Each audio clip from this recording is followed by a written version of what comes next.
Bismillahir Rahmanir Rahim, Alhamdulillah, wa salatu wa salamu ala Sayyidina Rasulillah, wa ala alihi wa sahbihi wa man wala. Welcome back everyone to a new unit in which we will read and discuss inheritance together, the fiqh of inheritance. Now, this is going to be a little bit different of a class. Part of it will be the same, but part of it will be totally different. So let me explain what I mean. The part that's the same is that we will read the sections in the Matn of Abi Shuja following the commentary of Ibn Qasim and the Hashiyah of Imam al-Bajuri, as we've been doing for all of the modules of fiqh. And that way, hopefully when you watch them all and consume all these classes, you will have gone through the entire Hashiyat al-Bajuri, as we call it, almost, not entirely, but like line by line. Let's say 75% line by line, because there are some things that I leave out that are just not relevant. However, that being said, the discussion of inheritance law in this current book is very thin. It's not a lot. So probably what I'm going to do is the first 6 or 7 lectures, I will do what I just said. And then for the remaining half of this course, we will read another text about inheritance law, which is the poem of Al-Rahibiyya, which alhamdulillah I have translated or helped edit. And when I get to it, I'll talk about what I did to the text. Part of it was translated poorly. I fixed that and added a translation to it. That's, I think, about 176, 180 lines of poetry, so probably will average about 20 lines per class. That's at the outset, that's what I plan to do. Maybe the Matn of Abi Shuja portion will happen sooner, in which case we can give more space to the Rahabiyya poem, but that's basically the game plan. In today's lecture, we will begin, as we normally begin, to talk about the introductory matters to the laws of inheritance, noting that usually this is taught as its own class. It's not in a legal manual. In this case, it is inside a legal manual, so that's unique. What are the laws of inheritance about? What are the conditions and some of the introductory things that we need to know? There are people that inherit that are agreed upon, and then there are some differences of opinion between the madhab. We'll talk a little bit about that, not a lot. And then we will talk about those who inherit from the men and those who inherit from the women. That's usually how the sequence of discussion goes, and then in the next class we'll talk about the fractions, the portions. So those are the main topics for today's class, in addition to an introduction of how I'm going to teach this. So I'll see you back here for the next clip, inshallah.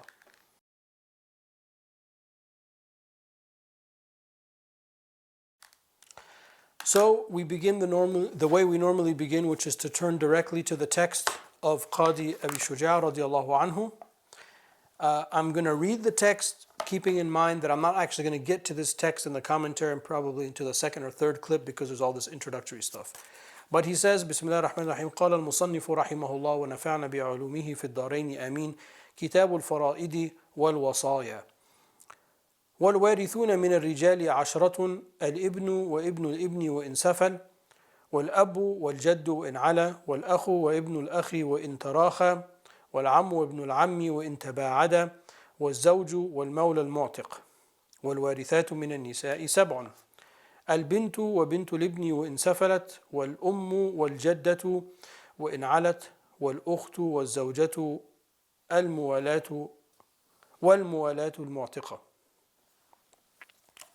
So, Qadi Abu Shuja, he says, radiyallahu anhu, may Allah have mercy on him and may we benefit from his knowledge in this world and the next.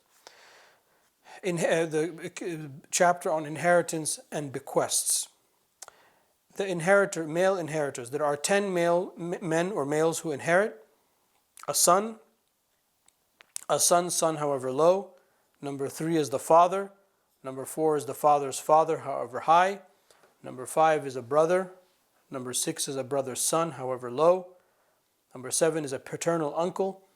Number 8 is a paternal uncle's son, however low. 9 is the husband, and 10 is a male who freed the deceased. And as far as female inheritors, there are 7 females who inherit. Number 1 is a daughter. Number 2 is a son's daughter. Number 3 is the mother. Number 4 is a grandmother, however high. Number 5 is a sister. Number 6 is a wife. And number 7 is a female who freed the deceased. I'll get to let's look at the adillah now, since I have the book in front of me.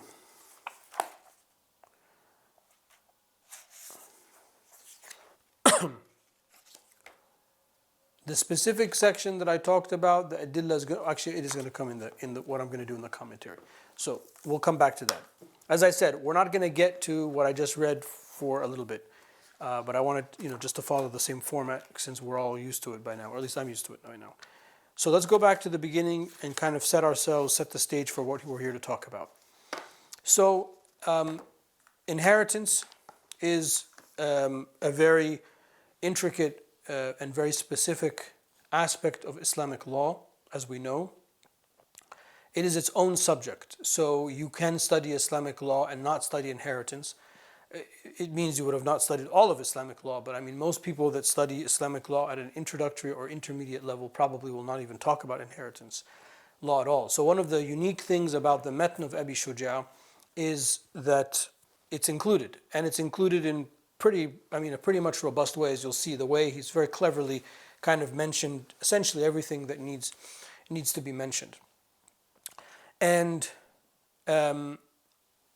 we're not just going to talk about inheritance, but we're also going to talk about bequest, al-wasaya, which is a person bequeathing or leaving part of their wealth or their estate for somebody or some institution or something like that. As the Quran says, وَمِن بَعْدِ وَصِيَّةٍ يُوصَى بِهَا أَوْ دَيْنٍ. This is in Surah An-Nisa, verse 11. And to understand how fara'id kick in, we need to understand what happens at the time of death of a person and the sequence of events. And the acronym that we use is a made-up Arabic word, tadum. Ta, dal, waw, mim. Tadum. Ta, dal, waw, mim. Those four things. The ta stands for, these are the four things that happen vis-a-vis a person's wealth, wealth when they die. The first thing is tajheez al-mayyit. So the first thing is when somebody dies, we take from that person's estate what is necessary for washing the body, shrouding the body, burying the body. So those, the burial process, as we would call it. And then the dal, dal is dain. If there are debts, then the debts are taken out of the estate and the debts are fulfilled. And then the waw is wasiyya, and then a bequest, and then the mim, then the mirath, then the inheritance is distributed. So even though we talk about the wasiyya in the end, it proceeds from the distribution point of view. But the reason that the most authors, including this author, talk about inheritance first is because that's where all the intricacies of Islamic law, the bequest part is pretty straightforward. If you bequeath something, you have to give it. I mean, there are more details, of course, than that, but it's not, there's not like fractions involved in it.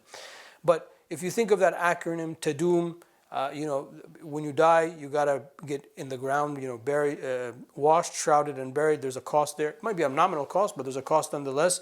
You, from what you've left behind, you pay for that. Any debt that you own, any bequest is distributed, and then whatever's left on the table, that's where all of the laws that we're going to talk about kick in. So that's something from the outset that's a nifty kind of little acronym to think of. Now, some portions are obligatory portions, and some people inherit because they're universal inheritors. So there's going to be a mix of that. What do I mean? So the universal inheritors are a list of they're called agnate inheritors, male inheritors, or people that's lineal connection to the deceased is established with the male line. And then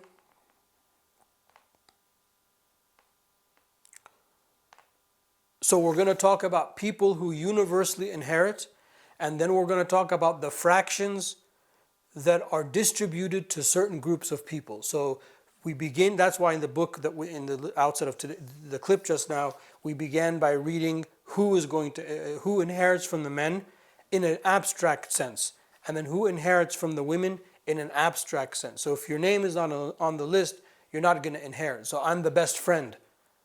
Best friends don't inherit. I'm the,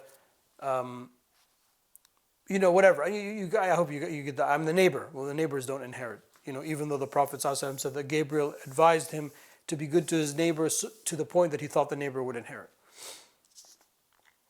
And then to make things a little bit more complicated, is that some people block other people. So the existence of one type of inheritor would then block, it's like a hijab they call it, they would block and veil the other people from inheriting.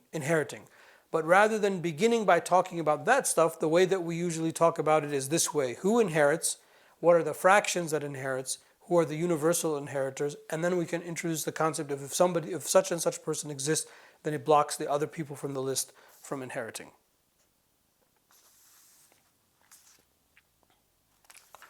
Okay, moving on. So I'm just trying to get down here into the Hashia. The Prophet ﷺ, he said, this is the hadith I was looking for.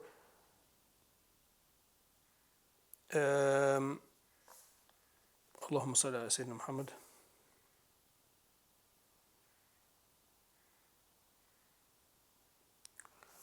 The Prophet ﷺ said, and this is in Hakim and Ibn Majah on the authority of Sayyidina Abu Hurairah radiallahu anhu, تَعَلَّمُوا الْفَرَائِدَ وَعَلَّمُوهَا النَّاسِ. Learn the fara'id, learn the inheritance law and teach it to people. فَإِنِّي امْرُؤٌ مَقْبُودٌ, I'm a man who will pass to Ar-Rafiq al-A'la sallallahu alayhi wa sallam. وَإِنَّ هَذَا الْعِلْمِ سَيَقْبَضُ وَتَظْهَرَ الْفِتَنَ. And then this knowledge, inheritance law, will last until the calamities and tribulations happen. So not learning this is a sign of the tribulations happening, is the idea. And in another hadith, which for some reason escapes me right now, it's half of knowledge. Why can't I find that hadith?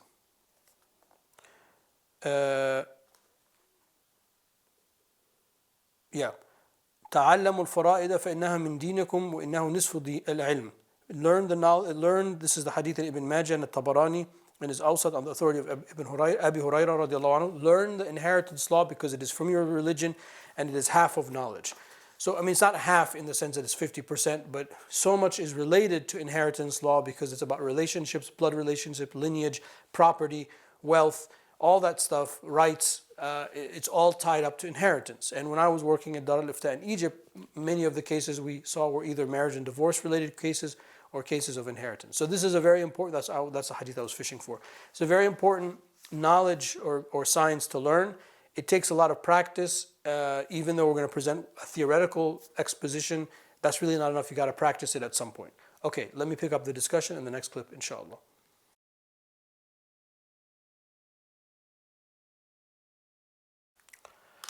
Okay, so kind of continuing with a little bit of the introductory remarks. The last thing that I was saying before I had to stop the recording was about the hadith that inheritance law is half of knowledge. And there were many of the Sahaba, like Zayd radiallahu anhu and others, who were experts in this. Was a kind of like their area of expertise.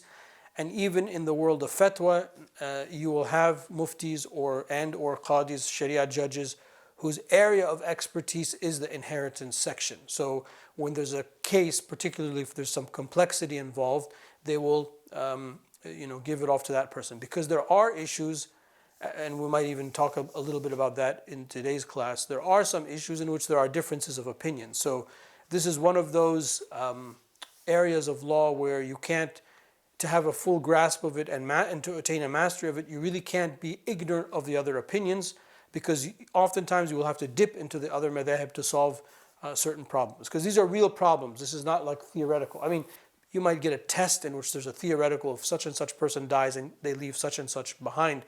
But in real life, it's never that clean. It's usually much more complicated. He says, and this is, I was consulting some other books as well just to make sure. He says that this knowledge or science of inheritance requires three knowledges or three subjects. You have to have ilmul ansab. You have to know who's related to who, lineage. You have to have ilmul hisab. You have to have arithmetic, mathematical skills, because it's about portions. And related to that is what we talked about in previous units about, depending on when you're watching this, either it was in the actual book, it comes later, but I don't know when you're watching them. That when there is a court situation, we talk about courts. In the court situation, there's a job of people in the courts to distribute property and wealth when there are disputes or there's a call for liquidation. We mentioned the same thing, that such a person needs to know mathematics, because you are dealing with not just simple 1 + 1 is 2 or fractions. one half, one fourth, one sixth, one eighth, etc. No, you also need to know how you apply that to an existing thing, existing asset. If it's just liquid cash or a bunch of gold coins in front of you, you can enumerate them and then divide them, and then have equal portions or whatever portion you need. But if you have property and then a single plot of property, let's say we're two brothers and we're going to inherit from our parents equal amounts, but what our parents left us is land, and each piece of land is unequal because there's part of the land that's more valuable than the other land. So how do you then divide? It's not as simple, you get half of this and I get half of that, because my half might be worth exponentially more than your half, right? So don't think it's always that simple. And then you need the ilm al-fatwa. You need the issue of issuing fatwas, which is we talked about in usul al-fiqh multiple times, because this is where you will have to choose. Sometimes you'll have to choose different opinions and things like that.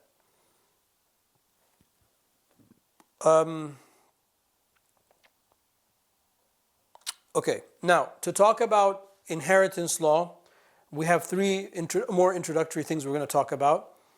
Asbab, the causes of inheritance. Intifa al-mawana, non-existence of things that prevent. ووجود شروطه, and the existence of its conditions. So for the rest of the clip, let's go through those together. What are the causes of inheritance? There are three agreed upon causes of inheritance, and there's a significant difference of opinion in the Shafi'i madhab on a fourth one. So the first one is relationships, al-qaraba. And you are related to different people through the womb, as we say in Arabic. Min al-rahim, nashi'a min al-rahim. So, and that goes back to our idea of gender, men and women. وَأَنَّهُ خَلَقَ الذَّكَرَ زَوْجَيْنِ الذَّكَرَ وَالْأُنْثَى. Allah Ta'ala created the pairs of male and female. And from the womb of the female, literally, comes all human relationships. I mean, think about how powerful that is. Even if you're a man, as I am, my relationship to everyone around me is based on whether I have a womb relationship to them or not. I mean, my relationship to my children are because they came from the womb of my wife, their mother. My relationship to my mother, I came from her womb. My relationship to my brothers and sisters is because we came from the same womb. So it's a very beautiful concept. So that's the first cause. Obviously, if you have a womb relationship, let's say, maybe we can coin that phrase in English. And why that's important to state it that way is that when we talk about the fractions later, we will note that it's the differential in fractions is not based on gender.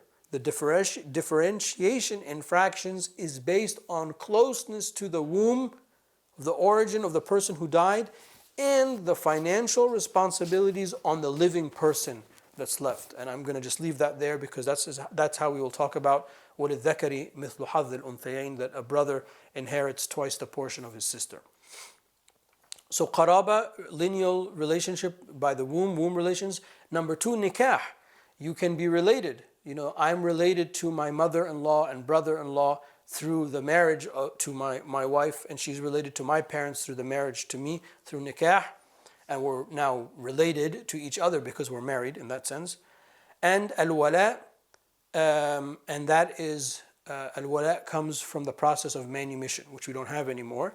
But if you manumit somebody, if you free a slave, there is a relationship that slave literally owes their freedom to you so that you can inherit from that slave, now freed person, in the future.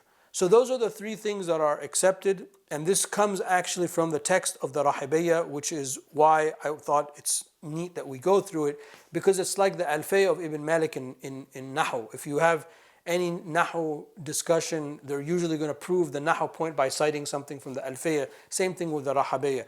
أسباب ميراث الورى ثلاثة كل يفيد ربه الوراثة وهي النكاح والولاء ونسب ما بعدهن للمواريث سبب.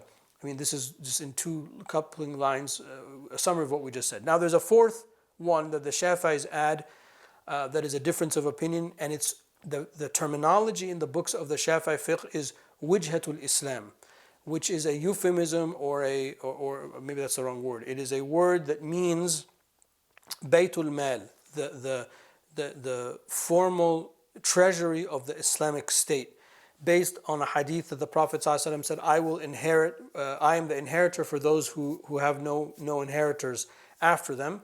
And the condition in the Shafi'i madhab is that it has to be actually established and distributing money to the benefit of the Muslims. In other words, if there's a state treasury that's not doing that, then they would not inherit. And this is a difference of opinion from the other madhab, because the other madhab don't acknowledge this as one of the causes of inheritance. So we'll just say that the causes of inheritance that are agreed upon are three: womb relation, marriage, and manumission. Okay, and what are the four preventative things? The first one is servitude, ar-riq. So slavery, if you are in servitude, you don't inherit because the slave owns nothing. Al-qatl, if you kill somebody you are supposed to inherit from. The Prophet ﷺ said, Al-qatilu la yarith. That's one of the hadith. Let me get you the takhrij of the hadith. It's actually...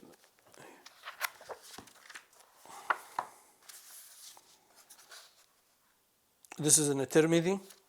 Al-qatilu la yarith. Ikhtilaf ad-din, across religions. So in traditional classical Islamic fiqh, if somebody converts to Islam from another religion, they're not going to inherit from their parents, and vice versa. We don't inherit out.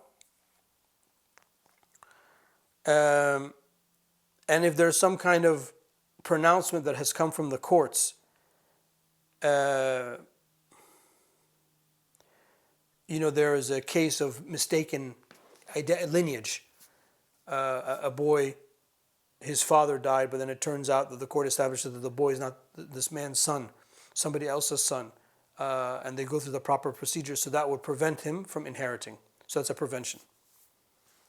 Okay, so those are the four things: servitude, killing somebody that you're supposed to inherit from, other than the enormity of that, you can't inherit. Ikhtilafud din, having different religions, and a pronouncement or a ruling from the court. Different religions, I phrased it in a kind of a tricky way. Maybe you didn't pay attention, or you did pay attention, because there is some room. I think Al-Razi in his tafsir, he argues that if you live amongst non-Muslims in a non-Muslim majority context, Muslims could inherit from non-Muslims and vice versa, but that's not the classical position. So the classical position is that is the case. Some of them add a fifth one, which is al-haraba, which is a type of state of warfare, enemy combatant. And then some add a sixth, which is al-li'an, the public imprecation that we talked about. Because in that you are disputing the lineage. Okay, let me pick this up in the next clip, inshallah.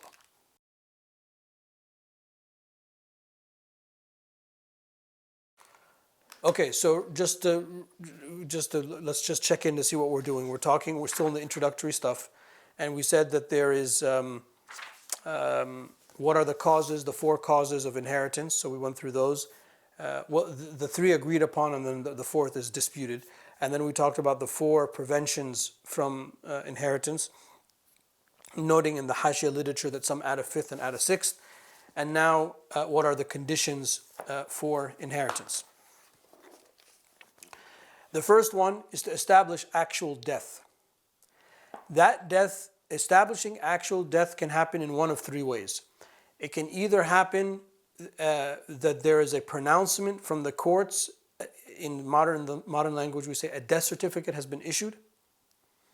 Or number two, there is ijtihad, such as a man has been missing for so long, the court determines he must have died. So there's a calculation in that's an ijtihad way.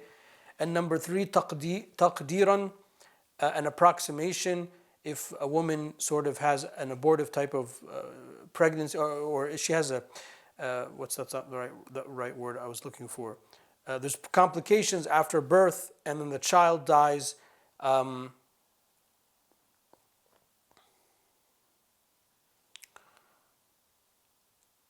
We would approximate, and we would argue that the child had lived and then had died, and therefore, because of that life and death situation, even though it happened at birth, the woman can inherit.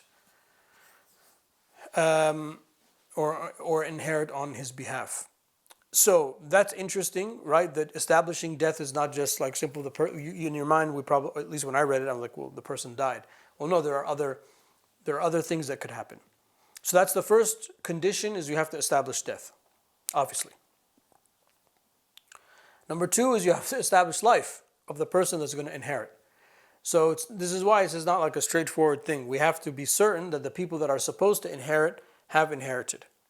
And you see why, as I'm talking, there has to be some agent, either like a fatwa, mufti council, qadi, sharia courts. It's got to be something that's doing this. It's just, you can't just do this sort of in your backyard.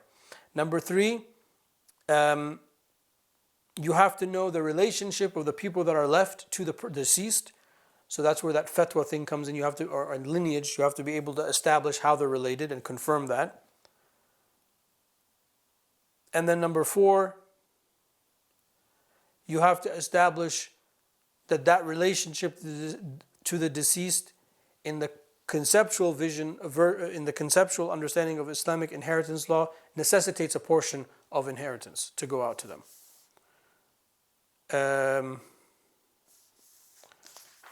Okay. Let me pick up the speed so we can do the stuff that we actually read. Okay, those that inherit, so those are the introductory remarks. Okay, those that inherit from the men are 10, but in actuality, they're 15. So I don't have to like reread the list, but I want to show you where the 15 come from. So if you look at the brother, number 5, well, let me go through them. A son, obviously, a son. My sons inherit. And my son's son, i.e. my grandchildren or great-grandchildren or great-great-grandchildren, so on all the way down the line. My father, grandfather, great-great-great-great, all the way up. Okay, so that's where there's an extension. So that's number 1 through 4. A son. Number 2 is a son's son, however low. Number 3 is your father. Number 4 is father's father, however high. Number 5 is a brother. A brother from the same parents, from the father or from the mother. So we add 2 to this one that's mentioned, the brother. So now we've gone from 10 to 12. So if the total list is 10 that we have on our page, we're going to make a note to brother, because when we say a brother, i.e. a brother from the same mother and father. So my brother, I actually have a brother, and he is from the same father and mother as me. But there can also be a situation where I have a half brother from my father's side or my mother's side. So we add 2 to the brother that's already listed. So now we've gone from 10 to 12. And then a brother's son, however, so my nephew and my nephew's children all the way down. Number 7 is a paternal uncle. To the paternal uncle, we can add one. A paternal uncle of my same parents, or a paternal uncle only of my father.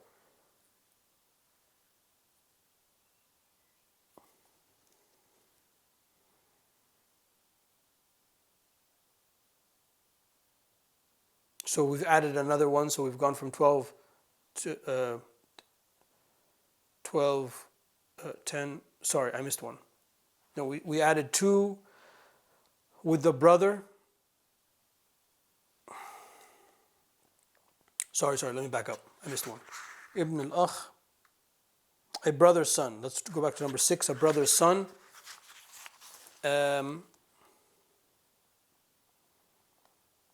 Either my full brother's son or my half brother's son, from my father's side only, not from my mother's side. So my half brother from my mother, his children won't inherit from me, or vice versa. But my nephews from my brother, my full brother, and my nephews from my half brother from my father's sides, those nephews. So we've added 1 there. So we've added 2 under the line brother, and then we've added 1 from the line the son of the brother, and now we're going to add 1 from the uncle, which is meaning the uncle from either my same brother, father and mother, or only from my father's side. And then the son of my uncle, we're going to add a 5th one, and 1, making the total additions of 5. Because then it can be the son of my father's uncle, not from the same mother and father. And because there's just like splitting hairs, that's why in the original calculation they're not listed. So let me go down the list again. A son's son, however low. A father's father, however high. So that's 1, 2, 3, and 4. Number 5 is my brother, whether full or half. Number 6 is a brother's son, however low. Number 7 is a paternal uncle. So paternal uncle means my father's brothers. Or a paternal uncle's son, however low. Keeping in mind that my paternal uncle, my father's brother, can be his half-brother from a different father, from the same father but different mother. That's what we were talking about. And then the husband, obviously, and a man who freed the deceased. About the husband, even if I have divorced my wife and she is in a reversible divorce, الرجعية كالزواج, the raj'i, the returning divorce, the non-final divorce, al-ba'in, is equal to marriage in this case of inheritance, if she's still in her waiting period. And then the manumitted person. Okay, let me try to do the women's thing a little bit quicker. There are 7, keeping in mind that there can be 3 additions to make the thing 10. So a daughter,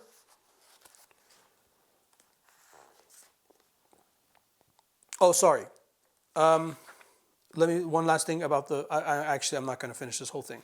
We'll just do the men's section. Rather than rush, I want to say this last piece. If all of these men exist, only 3 of them would inherit. The father, the son, and the husband. And this is only in the case if my wife dies. So if all of these men that we listed exist in a scenario, in a family scenario, then only 3 of them would inherit: the father, the son, and the husband, if my wife died. If the person who died is my wife. So my wife dies, her father would inherit, our son would inherit, and I would inherit. Blocking the other men, the cousins and the uncles that we just mentioned. And that's why I said in the beginning, there are some situations in which some people block other people. But the way that the fiqh is written in inheritance law is, let me give you the list of people that inherit just so you know the case. Okay, I'm sorry I didn't get to the women's section. Hopefully I'll catch up when we go along because the rest will be smoother. But I did need to give you the introductory remarks. Wallahu ta'ala a'la wa a'lam. Wa sallallahu ala sayyidina wa maulana Muhammad wa ala alihi wa sahbihi wa sallam.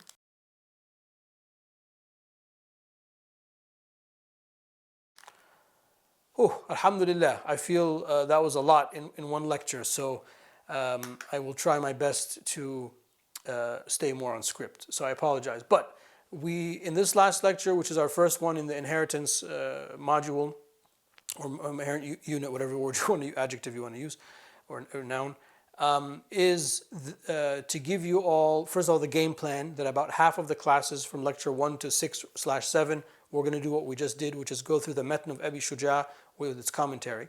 And then the second half, about from lecture 7 or lecture 8 to the end, we're going to read the Rahabeya poem, which is I think around 176 or 180 lines of poetry. That is, I've translated, alhamdulillah, and I'll present that to you. It will be sort of like a recap of what we've taken. As a matter of fact, in the Hashia that we're reading itself, Al-Bayjuri quotes from the Rahabeya frequently to defend and make a point. Then we learned about the importance of inheritance law, that we're not talking just about inheritance, but also bequests. That led us to talk about what is the distribution of money, the order of the distribution of money when you die. We came up with this Arabic acronym Tadum, that we prepare the deceased from their estate, washing, shrouding, and burying. We pay any debts, we distribute any bequests, and then we do the inheritance. The inheritance distribution is last. And then we talked about the conditions for the existence of inheritance, such as relationships, etc. Then we talked about the things that prevent inheritance. And then we talked about the conditions of when can inheritance be distributed, talking about establishing death, establishing life of the inheritors, etc. And then we only were able to do the men's section, which is to talk about the men that inherit. We listed the 10 in the book, adding 5 because there can be half siblings, half cousins, etc. And we commented on that. And we noted of significant note is that a man who's divorced his wife, as long as she's still in the waiting period and she can be returned and the man dies, that death counts, that divorce we treat it as marriage and she will inherit. And then we talked about if all of the men in the list exist, only 3 would inherit: the father, the husband, and the son. And that would be in the case if a man's wife passed away. That's where we got to. Walhamdulillahi Rabbil Alameen. Wa sallallahu ala Sayyidina Mawlana Muhammad wa ala alihi wa sahbihi wa sallam.